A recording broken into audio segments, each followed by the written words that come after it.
कोई ngasi ngarang lauthok chati matung ina ngasi dagi honai koi sanction gada ba dung laba lepan nai da ba miyam gi khongjang koi ngasi yamna democratic koina ima miyam ama dagi di lamdam sigi tongan ba civil society gi luching bi sing miyam yaur kanda yamna non violent oi ba yam democratic oi mo da koi play card khutama pai raga miyam na talaga lei ba demand maru ina Manipur ki governor na thokhiba Gwaltabi ki thogdokta Manipur haiba ming asibu ikaiba piba amadi maming asibu adung laba hanthana yengba mongda chathadiba thawong adu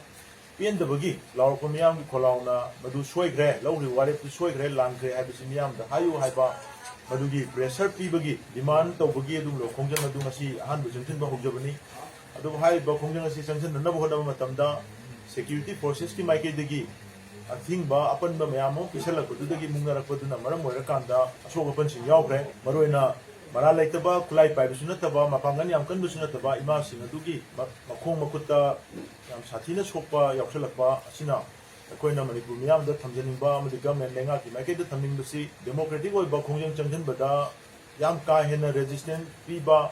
aduga violent oina mayam da onchilaga bom kari kara kapsin ba khosan bai pochi yani the masi to biganu aikoina changjan jari ba khongjang si leba apun bagi miyam gi khongjang ni sigumba thodo macha sin sum kangkhala kan di last miyam gi asau budu hena hingalana noi maram mo hingi tawi aduna yari makai miyam na phongdong ni ba pen da base masi phongdo hanna bagi lambi si yari makai security gi arrangement tawriba security gi in charge sing su masi tawgadabani masi arrange tawbiba yamna tangai phade habsi ma han thamjage aduga koi haukiba May tang hum 2025 ki Khumala Park ta pangthokhiba miyam gi adung laba chauba koi gi lamdam sida amuk thoba udriba adung laba miyam gi convention da ni lak hen dillaga pangthokhiba adung laba miyam gi mifam adu da lawjakhiba warep sing adu madu gi warep sing adu da yawkhiba wafam sing gi makha tar koina koi haukiba numit kharani si India Pakistan gi adung laba Pahalgam gi Kashmir gi irang aduna maram moiraga matam khara koi sotha duna leirubadu wareba du da yawkhiba Manipur gi crisis asi loishanna bu honabada han bagi wena koi atopa stakeholder taga wari sadri mamangda India government gai koi gi marakta masi tanga tingna ba wari sabai thabak togani makoi gon tainagani na haiba pot du madu gi thabak pangthokpa haunana wedamta haukiba numit kharani asida India government gi maikai degi kokomiga adunga tongan ba koi communication sing tawro matungda in writing da message oina koi da unana bagi exclusive oina kokomi amadi Ministry of Home Affairs ki official singa unana bagi adung laba arrangement ama tawrokona maram moiraga hayeng asi koi mi tare na saba kokomi gi delegation ama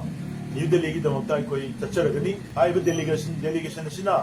sakhiba matamda koi ngasi ma kokomi gi core committee gi koi lady lemhori ba koi members sing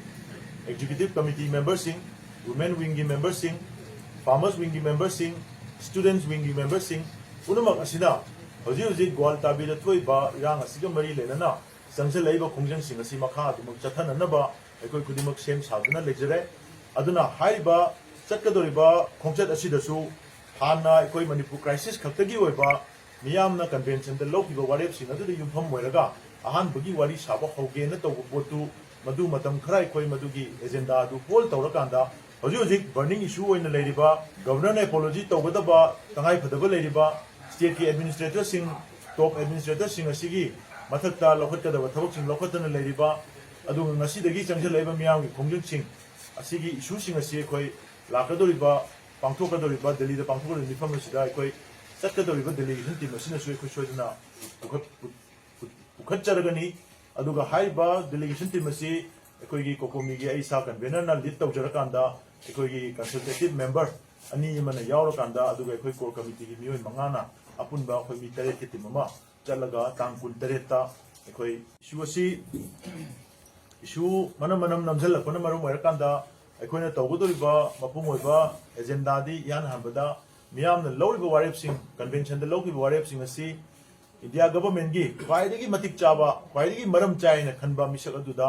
miyam gi warep si sinanna bagi kokomi da chap chaba madugi thorang lei aduna high report si tanana bhonabada hayeng chakadoriba khongchat asina madugi potu tanana bagi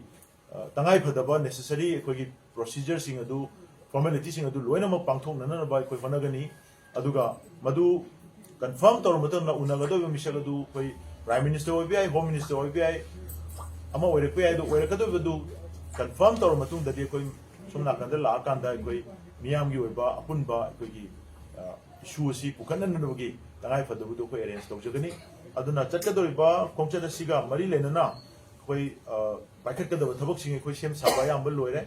mapung oiba agenda da huji huji gwaltabi thogdokta state asigi identity bu singna rakba ikai ba piba thogdo se machine priority na koi pukanna na bu honaragani aduga convention da lawhiba warep sing asi mafam chana India government da thamba yananabagi adugi lambi thidominabagi thabadu home ministry gi koigi team maduga faminna matamda madu puthonanaba wanabasina handagi khongchada sigi agenda oiraga chacharagani hadana mayani kun thamjage aduga hujik soiba koigi ima sing marwena yosida sarugya biraga soiba ima sing sigi ana laingi kari gi tawuda sing si mari lainaba hospital sing amadi makoigi hospital gi relevant authority mayam mana madu yari makai koi sen changdana miyam gi khalaga leba gi khalaga laing bada changda basing adu puthokpiraga laing view haiba appeal simasu kokomi gi market gi tawjage adu akoi kokomi gi team su hoji pressman se loijabaga asopu sing adu yenguna bagi koi tharang tawjagani aduga khongjang changsin biriba manipur gi recha singda koina thamjaning basi yau se koi nomu khaki koi pandam ama thamaga changsin bi yau nate koi na lauthuk chabadasu haijabaduni masi series of koi movement nama changjan gadorini maramdi masi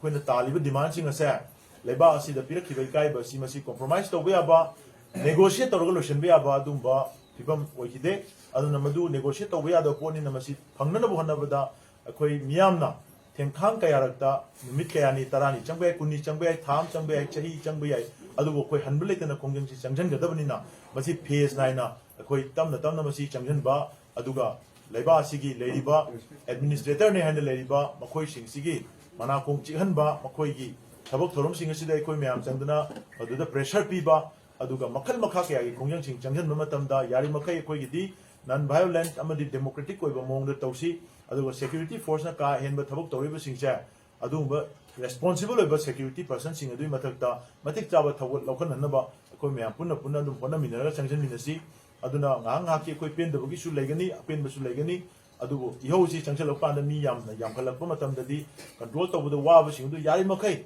aikoina set tawjari ba guideline natraga aikoina set tawjari ba kanglon asida akoi myam punna lingjen manana haina ba tana ba yanana koi punna punna changmin naragadi mai pakani natraga di marakta element sing changchalaka irang asibu lana pukibe ya mongda sagalakpa irang tholakpa ya ba violent oshalakpa mi yauksalakpa yai madugum sing du akoi myam punna section na yengminnarakanda kongjang asi yamna lebang cha tana adu symbolic oina changchalakanda akoi mai pakna da honna minasi haiba